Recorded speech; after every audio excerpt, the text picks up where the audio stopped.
vida. Es lo único que interesa. Ese fue el propósito siempre del Señor, que se viera Él.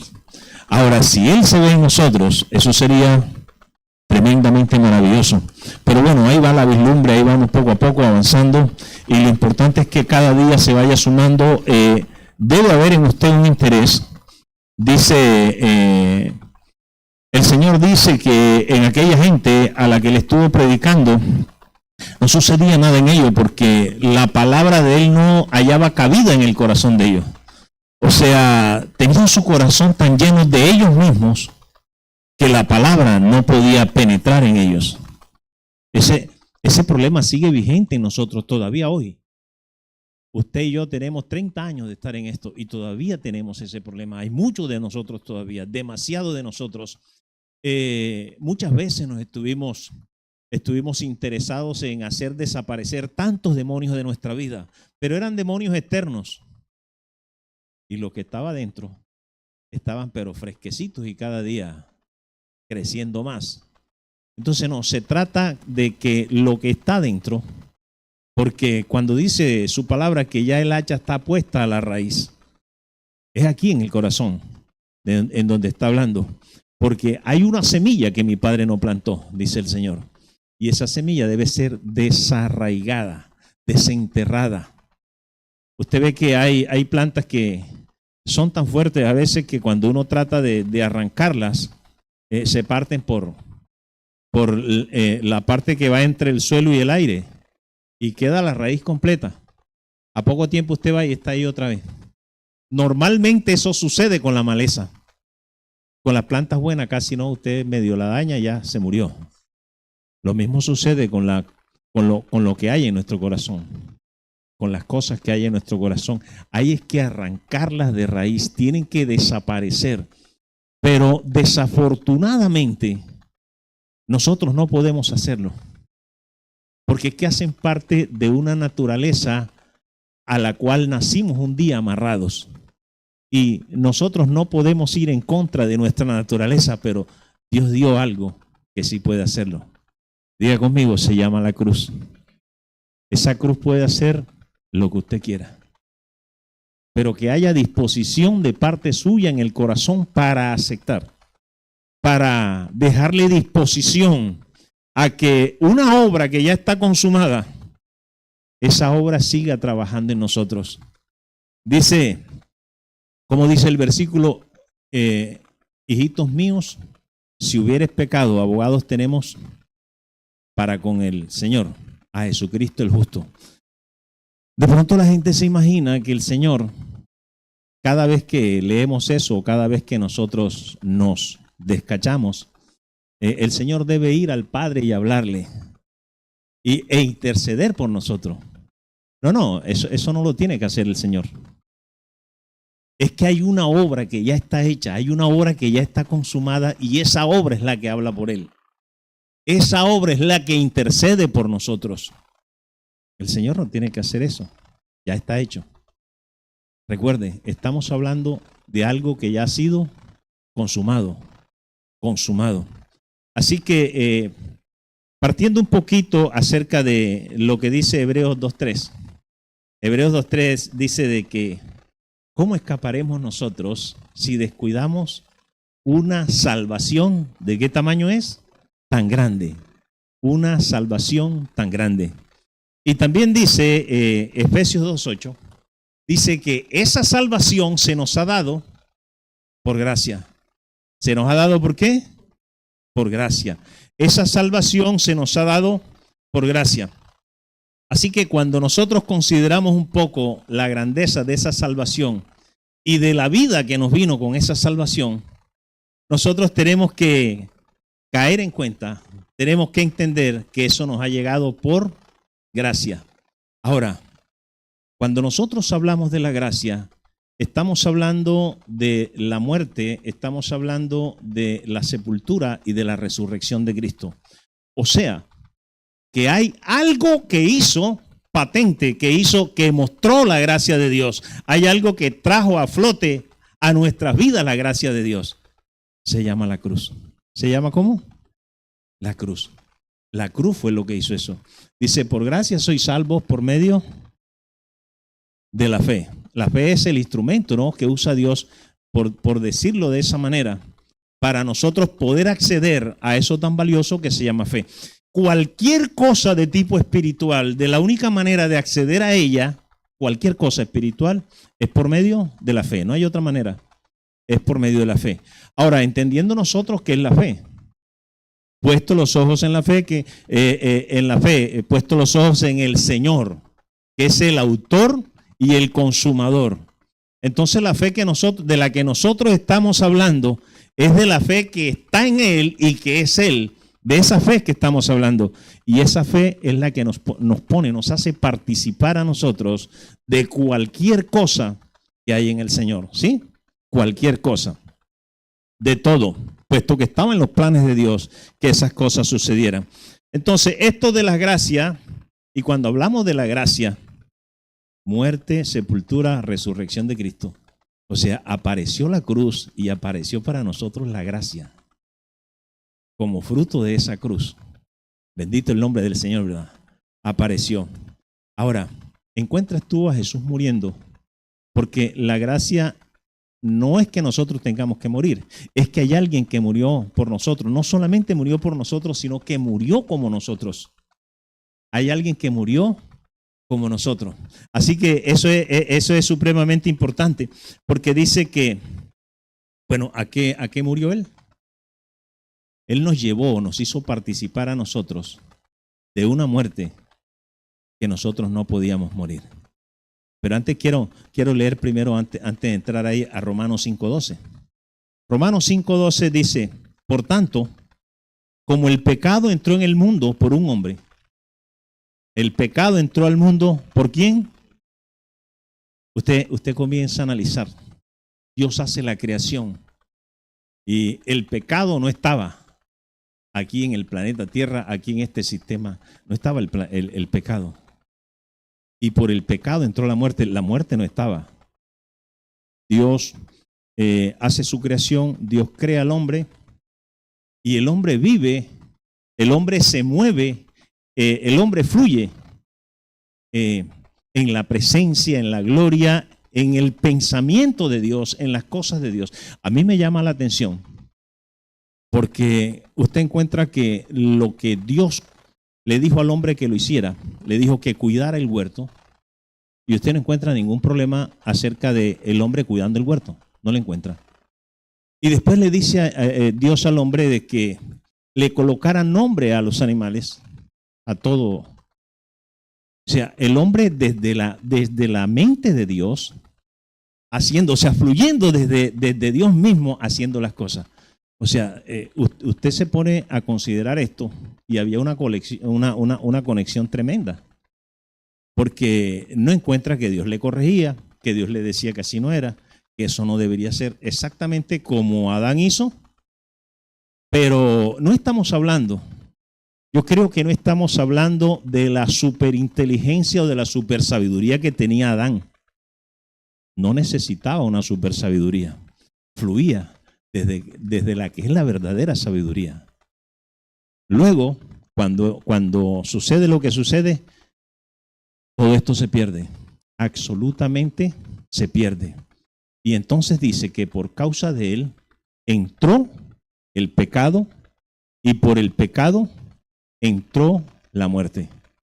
Ahora, encuentras a Dios, para hablar un poquito de la grandeza de esta salvación, encuentras a Dios tratando con algo en nosotros. Por ejemplo, algunas cosas. Dice que entró en nosotros la muerte. Así que no solamente nosotros estábamos muertos, sino que nosotros éramos la muerte. Dios está tratando con un hombre natural y está tratando con la muerte. Eso no existía aquí. Entró. Dios está tratando no con las mentiras que tú decías.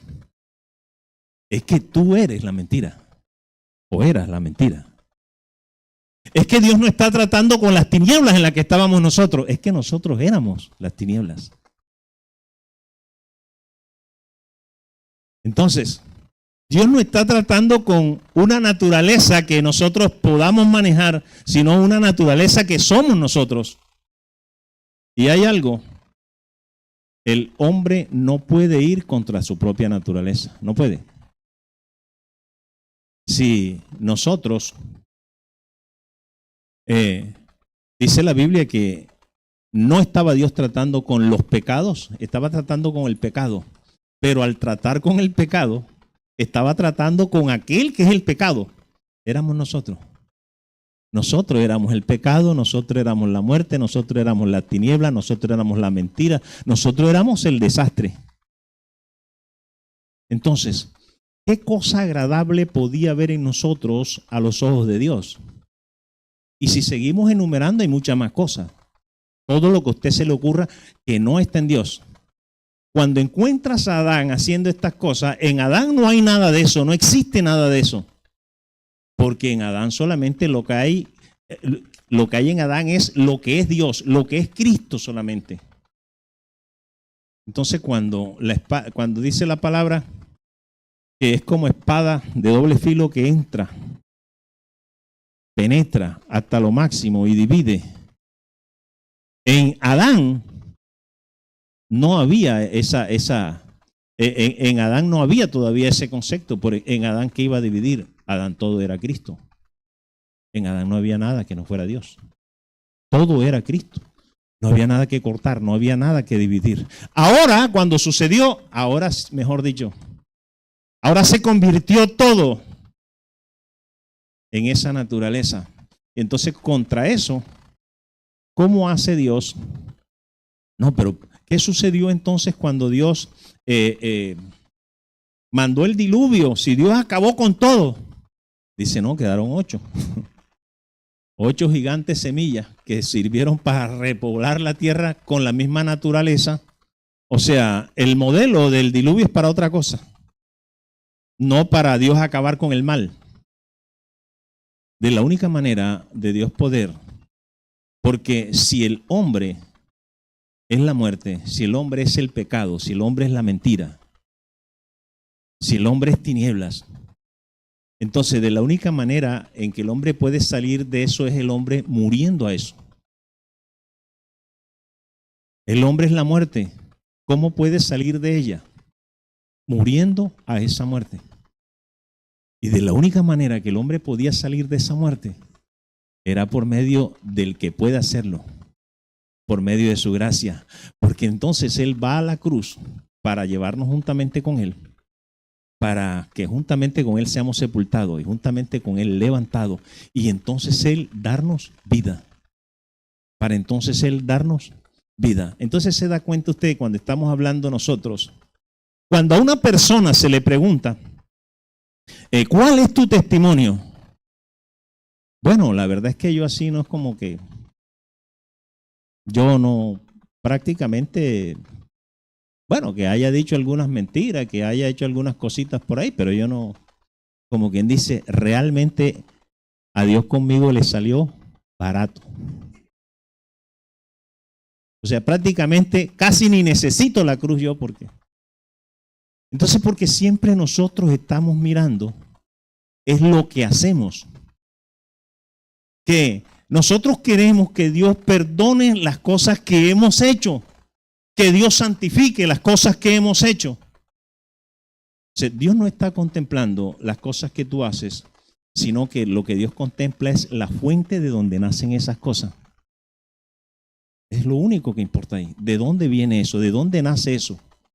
En nosotros, por eso cuando nosotros llegamos, ven al Señor y tráele tus sueños, tráele tu visión, tráele no sé qué cosa.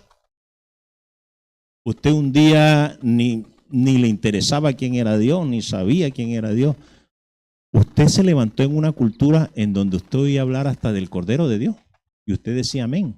Usted ni siquiera sabía de qué estaban hablando ahí. Por eso yo siempre digo, nosotros nos levantamos en una cultura religiosa que nos perjudicó, porque nosotros nos levantamos creyendo que nosotros sabíamos algo. Y cuando usted un día leyó, llegó a la Biblia, usted dijo, yo no sé nada. Yo no sé nada absolutamente. Pensábamos que viendo las películas de Semana Santa, ahí estaba todo lo que necesitábamos saber, porque creíamos que esto era historia. Y todavía muchas mentes siguen así. Entonces Dios no está mirando qué es lo que haces. Dios está mirando es qué es lo que eres. Porque la salvación tiene que ver es con eso. Porque tenemos que morir a eso. Y eso es lo que Dios... Por eso a nivel del viejo hombre, a nivel de la vieja creación, Dios no restaura a nadie. Yo estaba vuelto nada y entonces Dios me tomó, me levantó y me restauró. Ven a los pies del Señor que Él te restaura. ¿Usted sabe qué es restaurar? Coger algo viejo que está todo deteriorado, que está todo llevado, hacerle unos acabados y volver a dejarlo como nuevo. O sea, por fuera, pero es el mismo. Dios no hace eso. Entonces Dios viene y nos toma a nosotros y nos lleva a la muerte juntamente con Él. Porque lo que Dios hace tiene que ser algo totalmente nuevo. Ahora, eso nuevo, en eso hay algo de Dios. Dice el apóstol Pedro que nos ha hecho participar de la naturaleza divina. Ahora, por medio de esa naturaleza y por cuanto por medio de esa naturaleza Dios coloca en nosotros a su presencia, al Espíritu de Dios, como la garantía de que Dios está aquí, las cosas cambian. Dice en Isaías, la unción del Señor está sobre mí, porque me ha ungido el Señor. Porque me ha llamado para darle vista a los ciegos, para que los que no oyen, oigan. Y entonces nosotros siempre estábamos pensando, eran en los ciegos naturales, que el Señor había venido a darle vista a aquellos que no veían, y los que no veíamos éramos nosotros. Y ahora no es que veamos mucho. Hay un poquito de luz que poco a poco ha ido... Porque esto en lo que estamos nosotros, esto es algo totalmente diferente. Regresando a nuestra esencia, por medio del que es la sustancia, regresando nosotros y poco a poco enterándonos de lo que somos, poco a poco enterándonos de lo que Dios ha hecho y poco a poco esa luz que está en nosotros va creciendo y en la medida en que esa luz vaya creciendo, nosotros vamos viendo, pero se necesita ver. Porque si no ves, no va a suceder nada. Nosotros necesitamos ver. Y de la única manera en que nosotros podemos ver es que la luz, no sé si llamarle el nivel de luz que hay en nosotros, cada día crezca para que nosotros podamos ver. Porque de lo contrario no vamos a ver nada. El problema nuestro eran las tinieblas. En tinieblas, las tinieblas que nosotros éramos, y como tinieblas, nunca las tinieblas van a anhelar que la luz venga. Porque el venir la luz sería el desaparecer de las tinieblas. Voy a tratar de llegar allá para ver si avanzamos en esto. Entonces, el hombre es todo eso, el hombre es muerte, el hombre es mentira, el hombre es pecado, el hombre es tinieblas, el hombre es... ¿Por qué razón dijo el Señor que Él era la vida? ¿Por qué razón dijo que Él era la verdad? ¿Por qué razón dijo el Señor que era la puerta? ¿Por qué razón dijo todas esas cosas? Porque es que nosotros ni lo éramos ni lo teníamos. Ni lo éramos ni lo teníamos. Adán se convirtió exactamente en aquello que él creyó. Solamente que era una mentira. Entonces, ahí aparece la grandeza de nuestra salvación. Porque dentro del plan eterno de Dios estaba rescatarnos a nosotros, redimirnos a nosotros, el traernos la salvación para, traernos a la salvación para meternos o llevarnos a una relación con Él. Dios siempre ha querido eso, una relación. Eso fue lo primero que se le reclamó a a Adán en el paraíso. Ven acá, si la relación que había entre nosotros era perfecta, ¿quién te enseñó estas cosas? ¿Quién te lo enseñó? Entonces, en el día de hoy, nosotros todavía seguimos casi en la misma situación, pero tenemos que abrir el corazón, que haya disposición, porque si usted no se ha dado cuenta, no es algo sencillo de que se compare la palabra de Dios con una espada de doble filo. La palabra corta demasiado. La palabra es demasiado punzante. Y a veces usted se siente en esos momentos en los que usted tiene ese vislumbre del aparecer de Él en su vida. Usted está en algunos momentos así de tranquilidad, de sosiego en su casa, cuando siente que como que si hubiese algo que le remuerde muy por dentro. ¿Yo por qué hago eso? ¿Yo por qué hago esas cosas? Hay algo que te está mostrando, hay algo que te está haciendo ver y que todavía insistimos nosotros en seguirlo haciendo.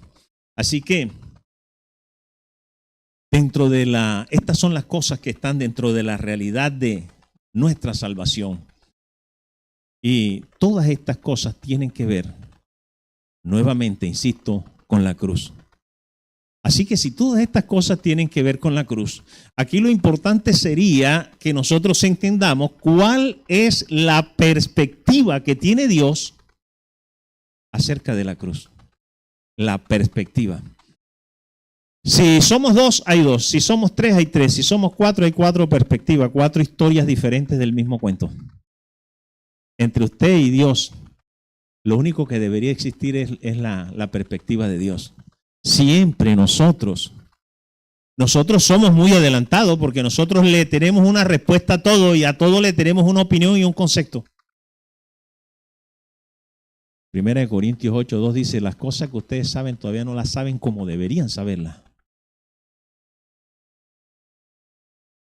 Dice el Señor, ¿y cómo es que debo saberlas, Señor? Como yo las digo. Esa es de la manera en que nosotros debemos saberlas.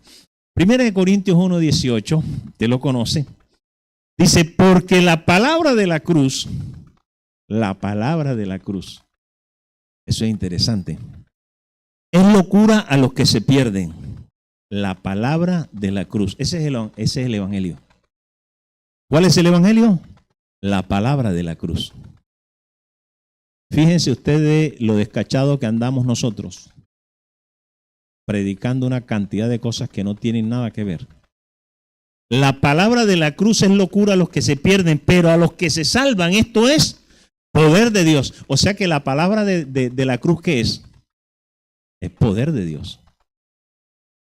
Entonces, si nosotros queremos ver que el poder de Dios se mueva en la vida de alguien, hay que predicarle. Esa es la palabra de la cruz. Existen diferentes tipos de, entre comillas, evangelios que se han inventado. El evangelio de la prosperidad. El evangelio hay un evangelio de la prosperidad emocional.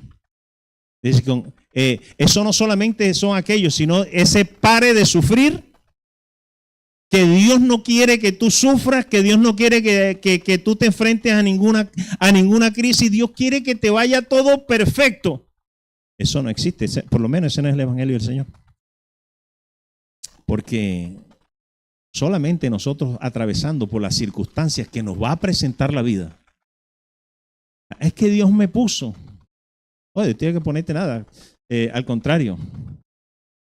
Si uno se pudiera imaginar cómo hace las cosas, Dios atajándolo a uno para que no se meta por ahí, pero de cualquier manera tú metes la cabeza como la mula.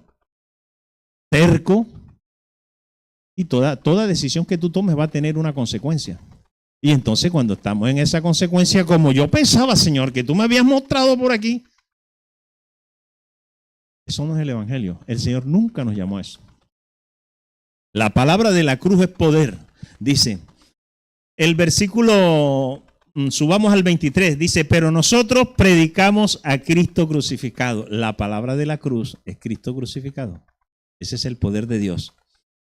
Para los judíos ciertamente tropezadero, sigue siendo todavía tropezadero hasta el día de hoy. Y para los gentiles, o sea, para los, vamos a decirle inconversos, que no son judíos, dice, es locura.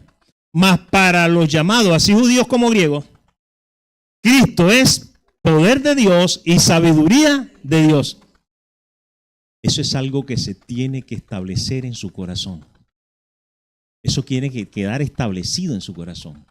Que el poder de Dios es Cristo, que la sabiduría de Dios es Cristo. Eso tiene que quedar ahí. Porque Cristo crucificado es poder de Dios. Y Cristo crucificado es la sabiduría de Dios. Bueno, el apóstol Pablo dice ahí en el capítulo 2, que cuando él los fue a visitar, así, hermanos, que cuando fui a vosotros para anunciarles el testimonio de Dios, no fui con excelencia de palabra o de sabiduría humana. Pues me propuse no saber entre vosotros cosa alguna, sino a Jesucristo y a este crucificado. Y estuve entre vosotros con debilidad y mucho temblor y temor, y ni mi palabra ni mi predicación fue con palabras persuasivas de humana sabiduría, sino con demostración. ¿Demostración de qué? O sea que el hombre sí fue con la palabra de la cruz. El hombre sí fue a predicar ¿a quién? A Cristo crucificado. Dice, lo que te está diciendo hoy, si hay algo en lo que tengas que enfocarte, si hay algo de lo que tengas que estar pendiente, es de Cristo crucificado. De Cristo crucificado. Dice el apóstol Pablo, dice, ya no vivo yo. ¿Eso qué es? Diga conmigo, la cruz. Poder de Dios. Sino que Cristo vive en mí. Diga conmigo, sabiduría de Dios. Sabiduría de Dios. Poder de Dios y sabiduría de Dios. Dice el apóstol Pablo. Ya no vivo yo. ¿Y no vive por qué? Por causa de la cruz. Dice, mas ahora vive Cristo en mí. Entonces, la sabiduría de Dios es la cruz. ¿La sabiduría de Dios qué? La sabiduría de Dios es la cruz. Así que nosotros tenemos que determinar, no reconocer más nada en nuestra vida, sino lo que Él nos está mostrando. A Cristo y a este, dice, crucificado. Es importante. Así que el camino por el que tenemos que vivir, el camino por el que tenemos que andar, es el de obediencia a la cruz. Diga conmigo, obediencia a la cruz. Permitiéndole a la cruz que obre permanentemente en nosotros. Permanentemente. Que esa cruz permanentemente esté obrando en ti. Entonces, eso hace que nosotros nos enfrentemos a un reto de parte de Dios, a un desafío de parte de Dios, de acuerdo a lo que estamos hablando. ¿Cuál es ese desafío y cuál es ese reto? Que usted comience a considerar la cruz. ¿Cuál es el reto? Comenzar a considerar la cruz. Bueno, a veces las cosas no salen como queríamos y nos quejamos. A veces las cosas no están como nosotros deseamos y viene la crisis, vienen los problemas, y entonces comenzamos a preguntar que por qué. Si le preguntáramos al Señor que por qué suceden esas cosas, que por qué no me respondes, yo siento que Dios no me responde. ¿Sabe qué haría Dios? Te pondría al frente de la cruz y te preguntaría, ¿habrá algo que yo no te haya respondido por medio de esto? ¿Habrá algo? Dice que, bueno, dentro de los planes del Señor estaba de reunir en Cristo todo. De reunir en Cristo absolutamente todo. Y dice acá en Colosenses que a Dios le había placido que Él tuviera la preeminencia en todo. Y que Él era la plenitud. Que en Él estaba toda la plenitud de Dios. Absolutamente toda. Y dice que nosotros en Él estamos ¿qué? Completos. A usted le falta paz, a usted le falta paciencia, a usted le falta más iniciativa, a usted le falta esto, a usted le falta lo otro. Yo le vivo pidiendo a Dios que me dé eso. La cruz. Oye esto. Primero que todo, la cruz nos trajo la paz. ¿Nos trajo qué? La paz. ¿Cuál es esa paz? No es la paz que el mundo, de la que habla el mundo. ¿Cuál es la paz del mundo? La paz del mundo es aquella en donde debe haber una ausencia total de problemas, de dificultades, que tú te sientas, mejor dicho, allá en Marte, por allá donde no hay ningún problema. No es que yo estoy seguro que si nos llevaran para allá y nos hicieran allá todo lo bueno, algo nos haría falta otra vez. Es el ser humano, ¿no? Desde la perspectiva, es que mire, como en Él estamos completos, en Dios Adán estaba completo. Entonces, ¿de dónde viene la necesidad? ¿De dónde vienen las necesidades? El día en que Adán murió, murió a todo eso. Y en Adán entonces nació una necesidad. La primera necesidad fue buscar a quien pudiera llenar dentro de él lo que no tenía, lo que había perdido. Esa fue la primera necesidad. Ahora, el hombre en su naturaleza oscura, el hombre en su naturaleza de tinieblas, no alcanza a dimensionar ni a entender qué le hace falta. Escuche, por eso la Biblia dice que ni siquiera sabemos pedir como conviene. Por eso necesitamos al Espíritu Santo. Usted lo que le pide al Espíritu Santo son cosas naturales. Señor, que me salga bien ese trabajo. Señor, que haga bien esto. Señor, que haga bien lo otro. Señor, que... O sea que nosotros siempre vamos y le atinamos es al resultado, al fruto. Si usted siembra un árbol frutal, téngalo por seguro que si no prepara la tierra y esa tierra tiene los nutrientes requeridos y le echó el agua mientras crecía y lo mantuvo, téngalo por seguro de que los frutos van a salir perfectos, hermosos y quién sabe cómo. Pero si usted no tuvo este cuidado aquí, al principio, lo que salga ya no tiene solución. No, esto ahora cogemos y lo pintamos aquí, le echamos aquí para que los frutos se pongan más grandes, más bonitos, eso no sucede. Entonces nosotros siempre estamos trabajando, pidiéndole a Dios que opere, que obre, es en esas necesidades, pero el resultado de ellas. Por eso dice el Señor, acá, mi Padre sabe que ustedes tienen esas necesidades. Mi Padre sabe que ustedes tienen esas necesidades. Busquen primeramente lo eterno.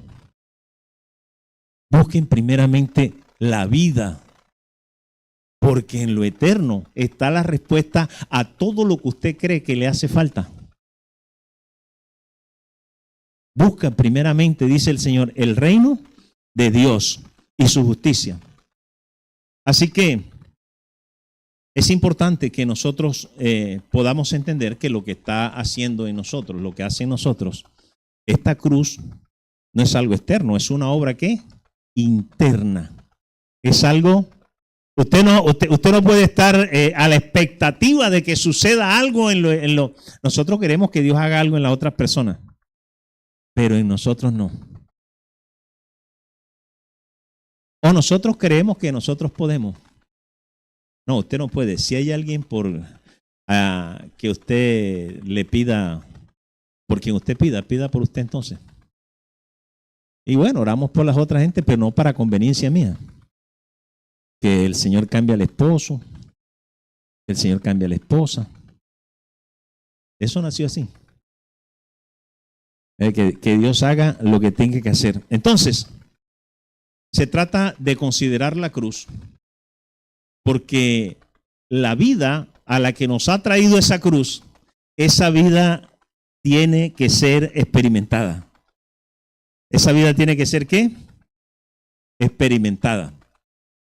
Ahora, la pregunta es, ¿de qué manera podemos nosotros experimentar la vida que esa cruz nos ha deparado?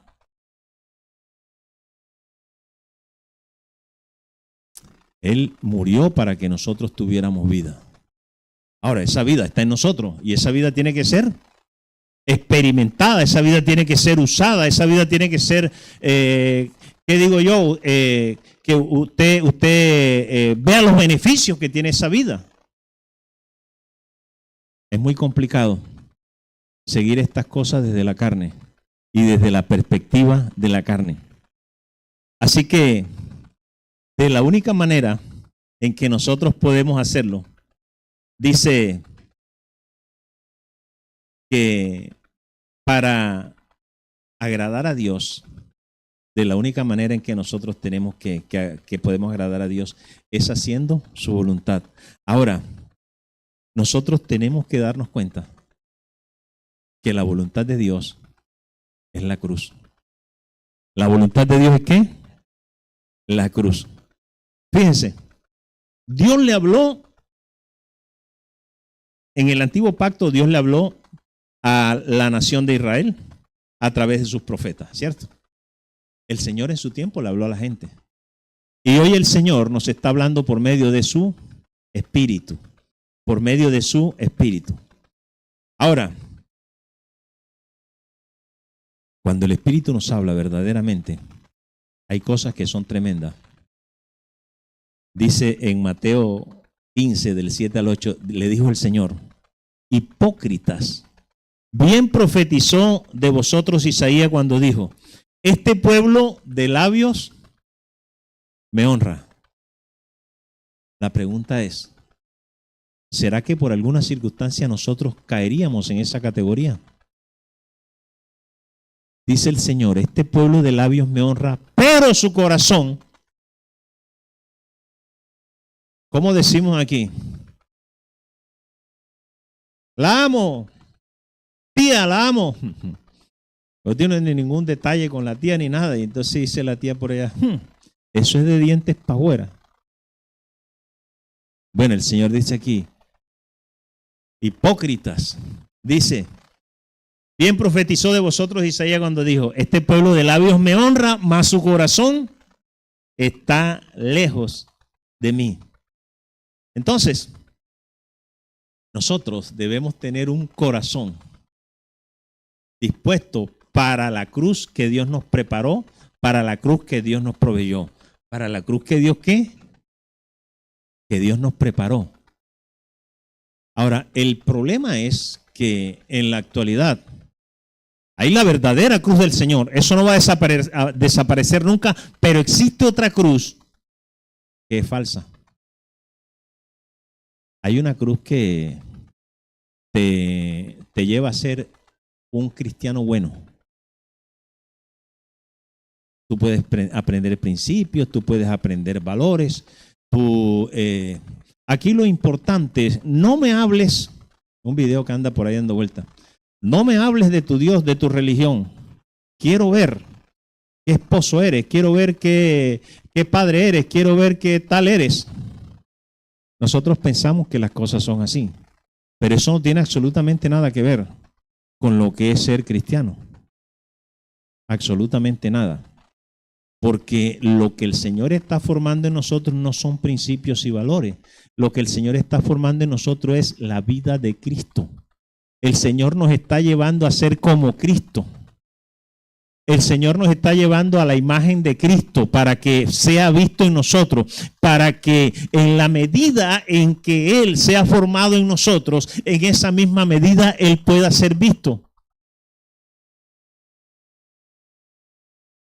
Usted, como padre, usted tiene algunos parámetros. Así era mi papá, así era mi abuelo, así era un vecino.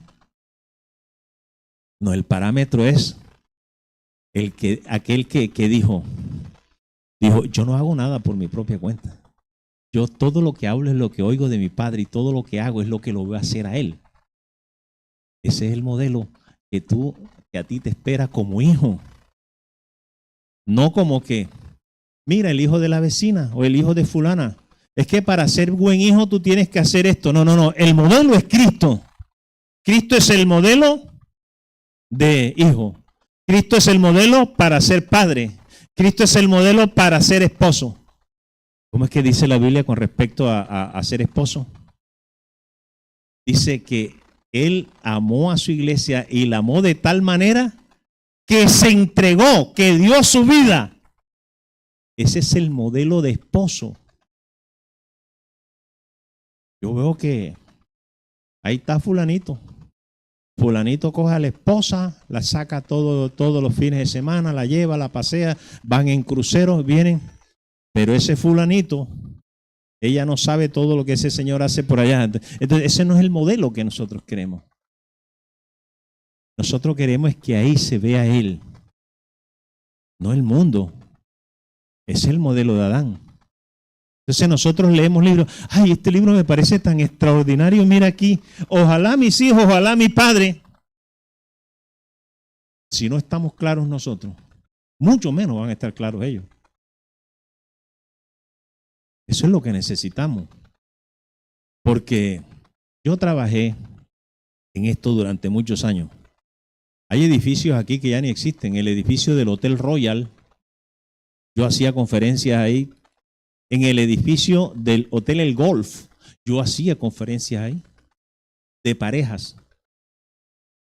En eso, especialmente en el Royal, porque había un familiar que nos conseguía los salones y podíamos estar permanentemente ahí a un precio muy... Pero lo que yo enseñaba no era Cristo lo que yo enseñaba. Lo que yo enseñaba eran los principios. Bueno, yo no tenía... Mi luz no llegaba hasta allá. Entonces yo enseñaba, sí señor, valores y buscaba algunos versículos que ratificaran esos valores. Yo enseñaba algunos principios y buscaba algunos versículos que ratificaran a esos principios. Y bueno, sí, la gente, las verdades son eternas independientemente de lo que sean. Y las verdades producen, las acciones de las verdades producen resultados en las personas. Pero esto no es para producir resultados para que tú mejores tu vida, porque el evangelio no es para mejorar la vida. Esto, la palabra, el evangelio, la palabra de la cruz es para producir en el que le escucha vida. La vida de Cristo en el que le escucha es para producir en él vida. Entonces, no es para que tú te motives, no es para que esta era la palabra que yo necesitaba en el día de hoy y me siento que todo me lo dijeron a mí. No es para eso, para que tú salgas de aquí motivado, lanzando chispas. Es para que seas edificado. Edificado significa construir, ¿verdad? Se está construyendo, hay algo que se está incrementando en ti por la palabra de la cruz, que es la vida de él. La luz crece en ti. Y en la medida en que esa luz vaya creciendo, lo vas viendo. Porque necesitamos verlo a él para poder ver como él ve.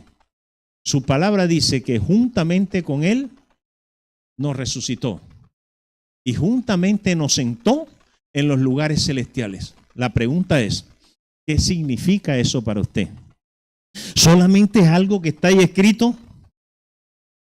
No, esa es una realidad para Dios. Pues tiene que ser una realidad para usted. Entonces, en los lugares celestiales, en donde te sentó Dios ahora, cuando por causa de la redención, por cuanto te lavó y te compró por medio de la sangre de Cristo y te sacó de las tinieblas y te trasladó a ese reino, acaba de rematar, nos sacó de las tinieblas y nos trasladó, nos libró de la potestad de las tinieblas y nos trasladó al reino. Bueno, ¿qué significa eso para usted también? Entonces, si ha sido trasladado y nosotros pensamos enseguida, nuestra mente natural piensa de que yo no he visto nada, de que yo no he sentido nada. No estamos hablando de cosas físicas, estamos hablando de cosas espirituales. Y cuando estamos hablando de cosas espirituales se refiere a ámbito, no se refiere a algo que queda por allá a no sé cuántos kilómetros aquí. Estamos hablando de otro ámbito. Hemos sido trasladados de ámbito, del ámbito natural al ámbito del espíritu. Ahora, en el ámbito del espíritu, a donde usted fue trasladado en espíritu, allá se piensa como Dios, se ve como Dios, se habla como Dios. ¿Por qué cree usted, dice, que nos ha sido dada la mente de Cristo? Entonces nosotros necesitamos conocer esto más. Necesitamos conocer esto.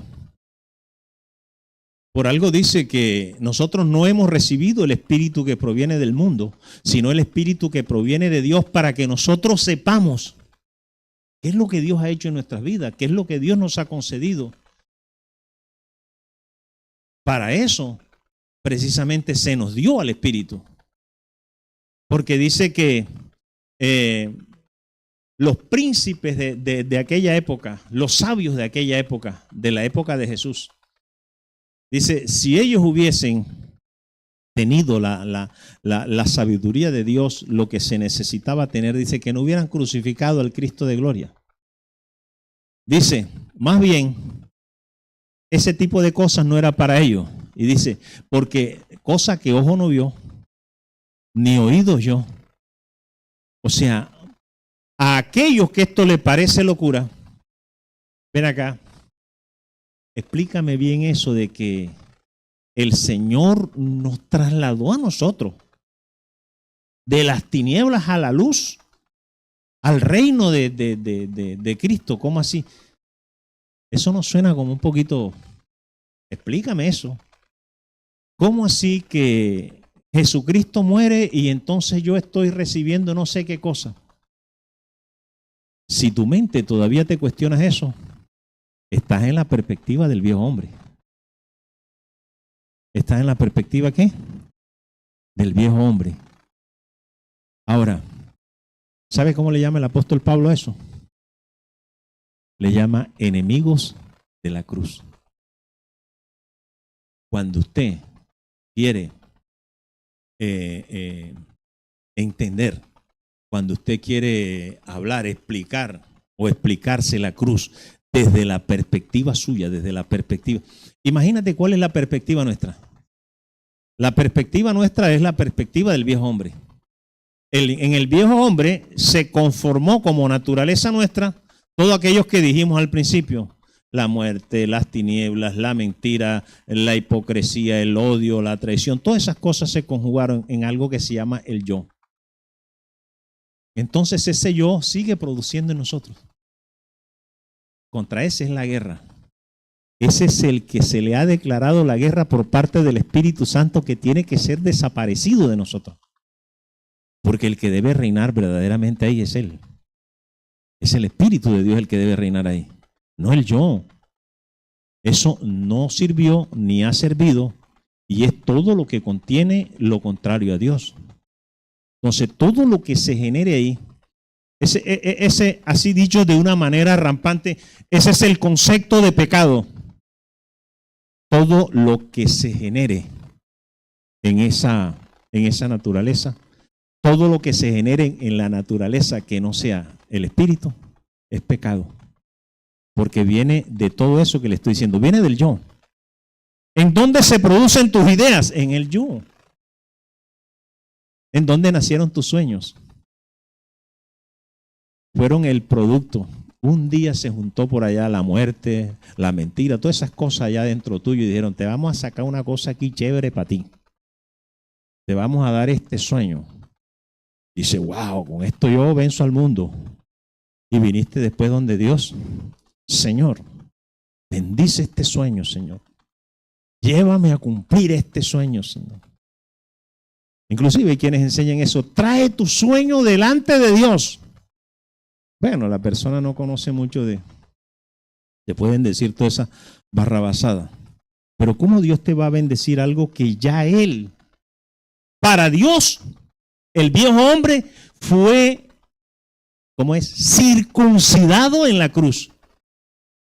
Cuando Cristo, en el consumado es, cuando Cristo en la cruz muere, cuando el Padre aparta los ojos de Él, cuando Él se convierte en todo lo que es Adán, cuando Él se convierte en todo lo que es ese viejo hombre, mire, es algo tan despreciable para Dios, tan abominable para Dios, que Dios, ese era su hijo, y Dios aparta su mirada, dice Dios, eso es abominable para mí.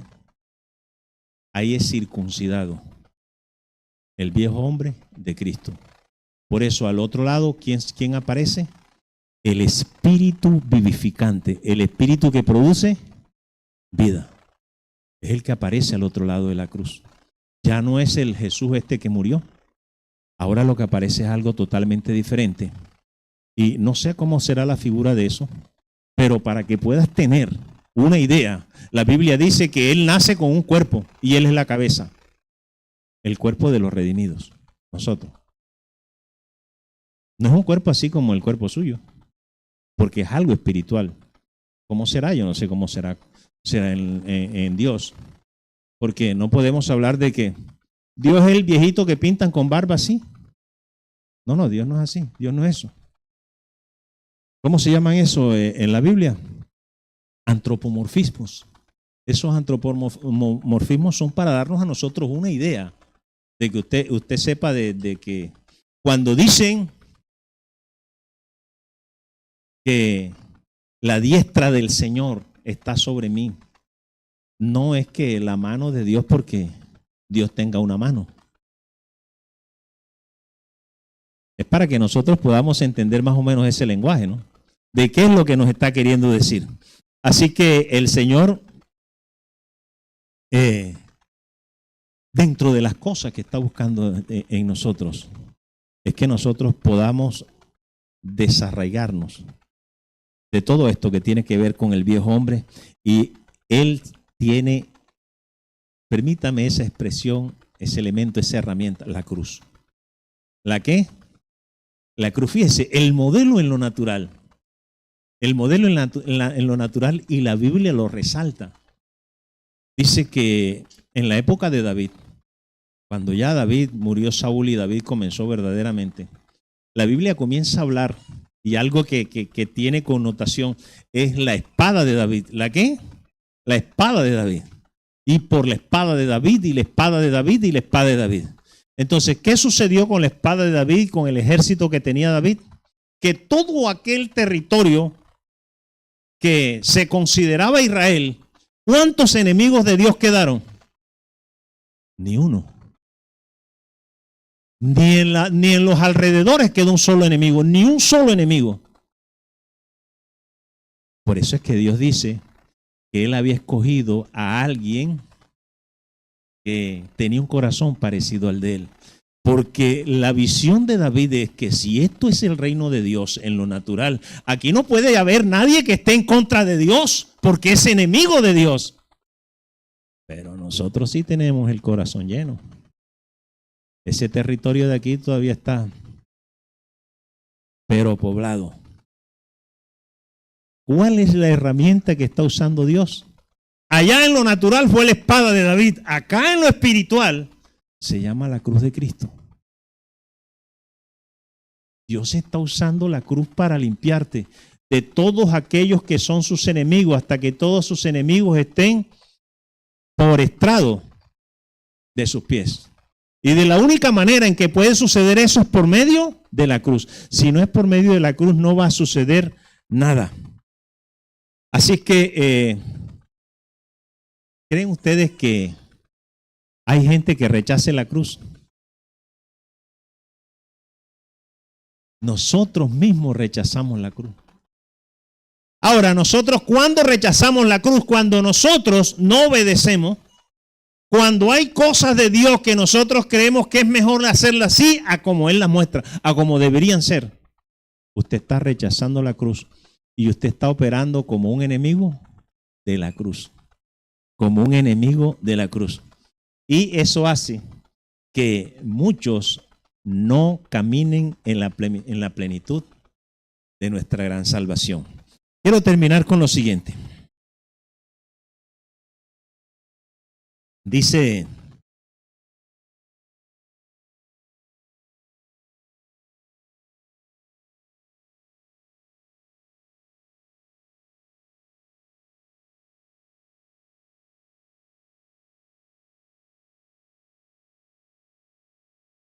la palabra en Hebreos. Hebreos 10 dice, Hebreos 10, 12 y 13. Pero Cristo, habiendo ofrecido una vez y para siempre un solo sacrificio por los pecados, se ha sentado a la diestra de Dios. De ahí en adelante, esperando hasta que sus enemigos sean puestos por estrado de sus pies. Escuchen, ahí encontramos algo bien preciso. Estamos hablando de los enemigos de la cruz de Cristo. ¿Qué significa la palabra enemigo? Bíblicamente, ¿qué significa la palabra enemigo? La palabra enemigo implica ser el adversario. ¿Implica qué? Ser el adversario. Y la palabra enemigo implica negar el plan de aquel que gobierna. Negar el plan de aquel que gobierna. Cuando nosotros nos oponemos, y eso es permanentemente, nos estamos comportando como enemigos de la cruz. Hay una cantidad de actitudes, de pensamientos en nosotros, llevando todo pensamiento que se levante en contra de la voluntad del Señor cautivo a la cruz de Cristo. Entonces nosotros pensamos, te reprendo, te ato, te ligo y te reprendo y te llevo cautivo a la cruz de Cristo. ¿Listo? ¿Está listo? No, amigo, eso no es eso. Hay algo en el corazón con lo que tú tienes que trabajar y negar eso a ti. Porque cuando dice, cuando nos pide el Señor a nosotros, cuando el Señor comienza a demandarnos a nosotros obediencia, no es porque Dios quiera hacerse obedecer, sino que es por el bien nuestro. La obediencia es por el bien nuestro. Así que, si tú no niegas, mientras más procures en no negar en la cruz, más rápido actúa la obra para hacerte desaparecer a ti. Más rápido actúa la cruz para hacernos desaparecer a nosotros. Increíble, pero la lucha es contra nosotros mismos. Está ahí permanentemente. Y está la palabra insistiendo, y estamos nosotros todavía por ahí tratando de convencernos de que estamos haciendo las cosas bien. Así que la palabra enemigos habla es de la desobediencia. ¿En quién? La desobediencia en nosotros. Cuando nosotros estamos desobedeciendo, nosotros mismos estamos siendo el adversario. Porque nosotros nos estamos oponiendo, nosotros estamos levantando en contra de aquel que gobierna. Es un hecho de que por medio de la sangre de Cristo hemos sido redimidos. Y si hemos sido redimidos por la sangre de Cristo, el Espíritu está en nosotros, el Espíritu de Dios está en nosotros. Ahora, si el Espíritu de Dios está en nosotros, es el Espíritu de Dios el que debe estar gobernando. Dios lo había prometido. Ven acá, voy a hacer algo diferente con ustedes, dice en Ezequiel. Los voy a juntar, los voy a limpiar, voy a hacer que toda esa cantidad de cosas, ¿cómo se llama?, que son tan feas, se quiten de ustedes. Los lavaré con agua limpia, les daré un corazón nuevo. Entre otras cosas, la esposa, la peor esposa que puede existir, es la que tiene el Señor.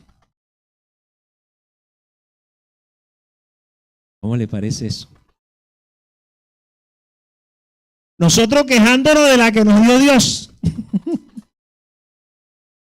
¿Y qué dirá Dios entonces? Esta esposa que se consiguió el Señor sí es un lío grande. ¿no? Esto sí es... por eso está en uno de los profetas. El profeta aquel que se casó con la prostituta. Y esa prostituta se le desaparecía, se le iba con otros hombres. Y el hombre iba y la rescataba y la traía. No había llegado a la casa cuando se estaba volando otra vez y se iba. Hacía de todo. Dice el Señor en su palabra, así como te encontré sucia, ensangrentada, abandonada, y te rescaté y te levanté. Es lo que el Señor hace por nosotros. O sea, quise dar un poquito una perspectiva de la grandeza de esto, de qué tan grande puede ser ese amor de Dios por nosotros, cuando nosotros todavía tenemos mucho de esa condición. Entonces, ¿qué es lo que hace a Dios realmente moverse a favor nuestro permanentemente? Y nosotros todavía avanzando a un ritmo, pero como las procesiones esas que hacen allá en Monpó, echan dos pasos para adelante, creo que es, y uno para atrás. Bueno, y si echan dos para adelante y uno para atrás, avanzan, sí. Dos para adelante, a un paso. No, mejor dicho. Nosotros yo creo que echamos uno para adelante y tres para atrás. Nosotros sí, a veces estamos, mejor dicho, usted a veces, usted antes de dormirse, yo no sé si usted piensa en esas cosas, pero usted hace su evaluación antes de dormirse. Señor, ve acá. Hoy no estuvo el día así como que tan alineado contigo. Hoy definitivamente sí. Increíble que nosotros estemos todavía en la categoría de enemigos de lo principal que tiene Dios para limpiarnos, para levantarnos.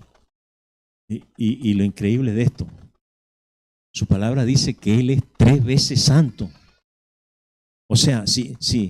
Yo a veces me pongo a leer sobre estas cosas y a buscar aquí y allá y termino dejando eso así porque no entiendo esto. Realmente, ¿qué es lo que mueve a Dios? Porque es que entre más leo, encuentro cosas peores de nosotros. Peores. Y wow, entonces Dios es algo realmente que se nos sale de las manos a nosotros. Algo que nosotros no podemos ni siquiera considerar. Algo totalmente grande. Algo que tú no quieres, ni siquiera en el más grande de tus pensamientos puede caber lo más mínimo de él, no cabe. Porque si con todo esto, ¿cuántos pensamientos ahora en el transcurso de esta hora pasaron por tu mente que no tenían nada que ver con Dios? Muchos. Y lo peor de todo es que nosotros pensamos, es que en el cielo hay un libro donde está anotado mi nombre en letras de oro, de que soy redimido, que soy salvo en letras de oro. Ni siquiera fue que... Y si tú hablas de libros, ¿será que en ese libro no hay alguna otra cosita por ahí anotada? No, es maravilla. Poesía al respecto tuyo. Poesía allá en el cielo.